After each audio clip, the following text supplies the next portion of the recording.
gang area, but the cats was like, nah, this ain't for you, and they made sure you stay out of it, right? Yeah, except for when I went to college, then we came back and, a nigga had to move a couple bit. Because I went to Georgia Tech, and now while I was there, they helped me pay for college. They helped me, I moved a little bit. I moved Okay, but I moved for them. But ultimately, they didn't let you get caught up in that. And it took, now some of these guys, right? Let me ask you a question. Some of these guys, when you was young, you seen them doing a bunch of dumb shit because that's just what it was. And some of them, I would guess, when you came back later on in life, some of them were still around, but they wasn't doing the dumb shit. A few of them was probably trying to keep the youngsters from getting involved in it, but they were still there, right? Well, the sad part about it was most of them were either dead or in jail. Matter of fact, by the time I went to college, half of them had died. Good day, America and the rest of the world. Xander J. Hobson here, comedian, director, and producer of boxing documentaries, and troll to those who need trolling. This here is another episode of The Devil's Advocate, brought to you by the Brilliant Artist Movement. Folks, do me a favor because I'm trying to grow the platform. Subscribe, like this video, share it. And by all means, leave a comment in the comment section because I enjoy checking out the feedback from these videos that I make, as well as exchanging opinions and points of views with you all. When Vlad said your name about you being anti-whatever, because I've never heard it come out your fucking mouth, I said nothing. You said you didn't hear him say it. I didn't. So you couldn't have responded to something you didn't hear. Listen, now watch this. I could have responded to you. This is my platform. I could say what the fuck I want to say. No, I'm saying if you didn't hear it. So I'm asking you, bro, do you think you should have just kind of like left it where you left it when it came to Wack100? Because you never heard me on audio go tell some niggas to fight on Power Room? So anyway, I was scrolling through the internet searching for a trending topic so I could do a video.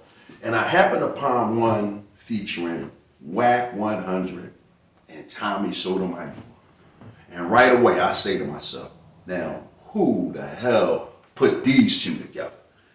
Because Wack100 and Tommy Sotomayor, they are the polar opposite, and the two of them are as diverse as the Cowboys and the New England Patriots, the Philadelphia 76ers and the Boston Celtics, the Palestinians and the Jews. I mean, Wack100 and Tommy Sotomayor are probably two of the last people you would expect to find sitting down, exchanging opinions and points of views with one another.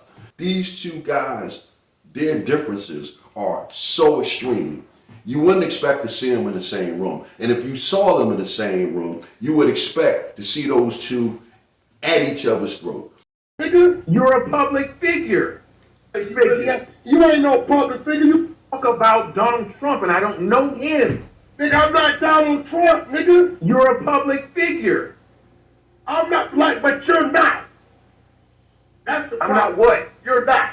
You're not. I am a public figure. You ain't no public figure. You's a bitch ass nigga. That's what you I'm a bitch ass public figure.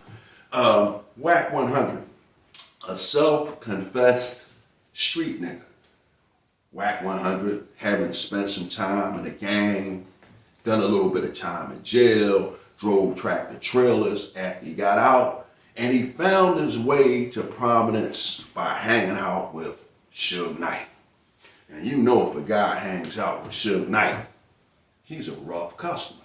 But at the end of the day, Wack100 made his way to success and prominence and fortune by the music industry and by the streets, I'm assuming. But at the end of the day, Wack is a self-made man. Well, the same can be said about Tommy Sotomayor. Tommy Sotomayor made his way to prominence by way of the radio and by way of the internet. Tommy Sotomayor probably would have been considered a bit of a square when he was growing up. But at the end of the day, Tommy Sotomayor is a genius when it comes to entertainment and when it comes to the internet. Now, the only problem is with Tommy Sotomayor, A lot of people would consider Tommy Sotomayor a self-hating Negro because Tommy Sotomayor has some rather conservative views. And often enough, Tommy Sotomayor is a rather harsh critic of African Americans, but particularly African American women. If you were to listen to Tommy talk, you would think that he hates himself and he hates all black people. But if you were to do a deep dive into Tommy Sotomayor, you would find him to be not only a proud black man, he's a proud black man who loves and cares for his people. But when it was all said and done, when you put Wack and Tommy in the same room together, you got fireworks. I just sit here and everything you're telling me now. I said I agree, but I'm not going to let people mischaracterize what could be anybody with common sense just heard. When that man was telling you about me on his show, he was telling you from his standing point.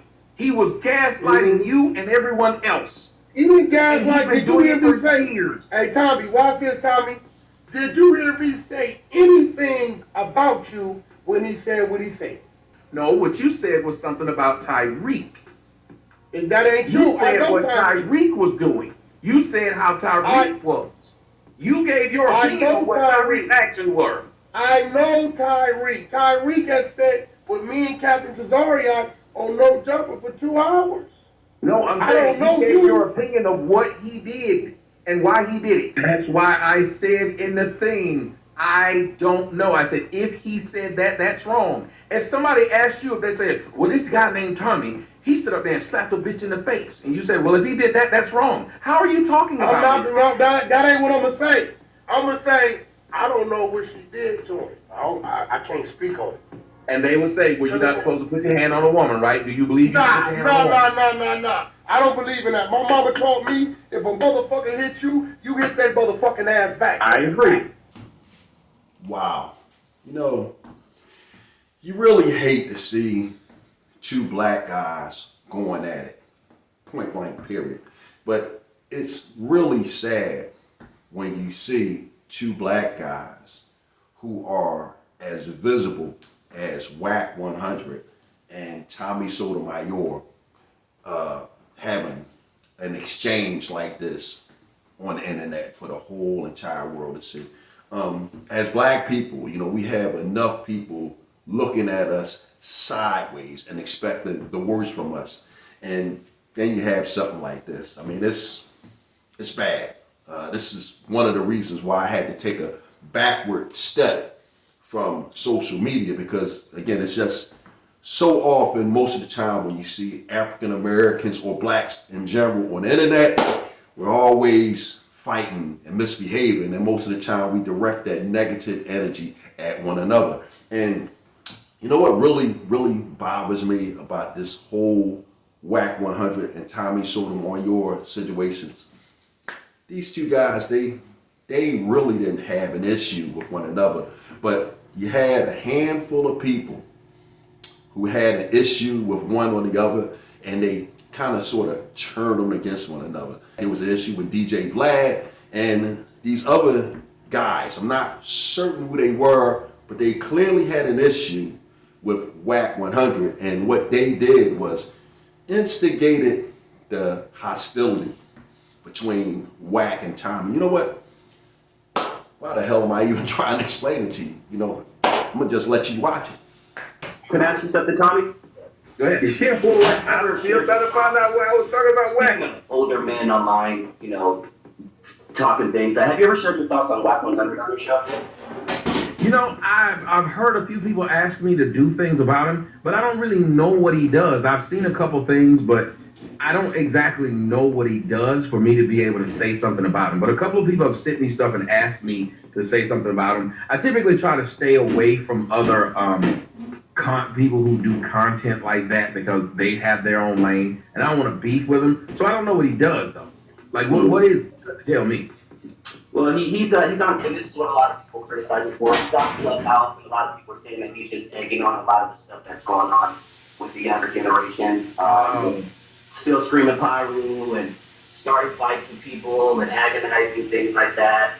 If he's doing that, which is sad, because there are, and it goes back to what Lonzo was saying, there's a lot of these old dudes that's not only not helping, but they egging it on and making it worse by telling the young kids and telling them that they should be doing what we're doing. Our job of doing what we were doing when we were young is supposed to be so that they don't have to do it when they're young.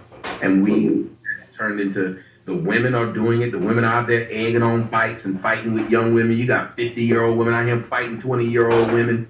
It's gotten bad because, like I said, we're in a Peter Pan state of mind where we never want to grow old. And that sounds like what Wack100 is doing, wanting to perpetually stay a kid. We kill it right. We kill it right there, right? Yo, kill audio. So, Tommy, you was real quick to pass judgment because of But I didn't. You're what you're doing right now, and anybody with common sense heard it. That is not what I did. Oh, you definitely did that. Again, I literally did it. If one person would get out the mic and say You that's what I definitely did, did that. I want one person. You definitely did that. You definitely did that. You passed judgment on him. Please explain to them how I did. You should have just, Please go ahead. just not even said nothing about him. You should have gave your You statement. know what it is? Wow, Let me tell so you now what's I right. just shouldn't have said anything. No, After I sat there and kept saying, I don't know it. Yeah, but at that point, you let them gaslight you and feed you a lie. And you I said, if that's what's happening. I literally said, if that, it was one line. I said, if that's what's happening, that's wrong. Now, there's no way on the face of the earth that Wack100 is that dense. Okay, I know that he knows that Tommy Sotomayor was not talking about him. Okay, so there's, that's a dead subject. But what's sad is I don't really know what kind of real tension exists between Wack100 and Tommy Sotomayor. Maybe it's because of Tommy's reputation of being a conservative black guy who has all the signs and symptoms of being a coon. But no way in the world that Wack didn't understand that Tommy Sotomayor wasn't talking about him. Tommy definitely wasn't talking about him. He was responding to a question that he was asked. I've been noticing a pattern with these black guys like Wack100, Meek Mills, and a bunch of these other hip hop rap type cats. They're starting to pal around with these billionaire white guys. And what's transpiring is these white guys are making fools out of these black guys. They got them all running around like a bunch of gophers. And when they're not making fools out of the black guys, they're turning the black guys against one another, causing beefs. It's just an observation. And you know what? I'm really surprised that a man who is as accomplished as Wack100 would even fall for something like that. I mean, the old divide and conquer, that's the oldest game in the book. And, at the very core of this whole Tommy Sotomayor beef is DJ Vlad and these other guys on that radio program who appeared to be white guys. I'm not sure who they were because I didn't see their faces, but they sounded like they were white guys. And shame on you, Wack, for even falling for something like that. A huge argument ensued after that exchange between Wack100 and Tommy Sotomayor. And believe it or not, even though Tommy Sotomayor was essentially by himself, he pretty much held his own against Wack100 and all of those goons that he has hanging around with him. Wack has a bunch of research people who hang around with him. I'm not sure if they're on his payroll or not. I think these guys are all Clubhouse members, but I tune in occasionally, not a lot. And I know that Wack has a lot of people in his corner. And even with all of those people in his corner, Tommy Sotomayor by himself, he pretty much stood up to him. You can say what you want to say about Tommy Sotomayor. He's definitely not a punk. He's definitely not someone that you can intimidate. And more than likely, if he and Wack100 were having a one-on-one verbal debate, Tommy would probably wipe the floor with Wack100. But again, if you're asking me, this whole exchange is sad, it's pathetic. I'm ashamed of Wack, as accomplished as he is and as street smart as he is.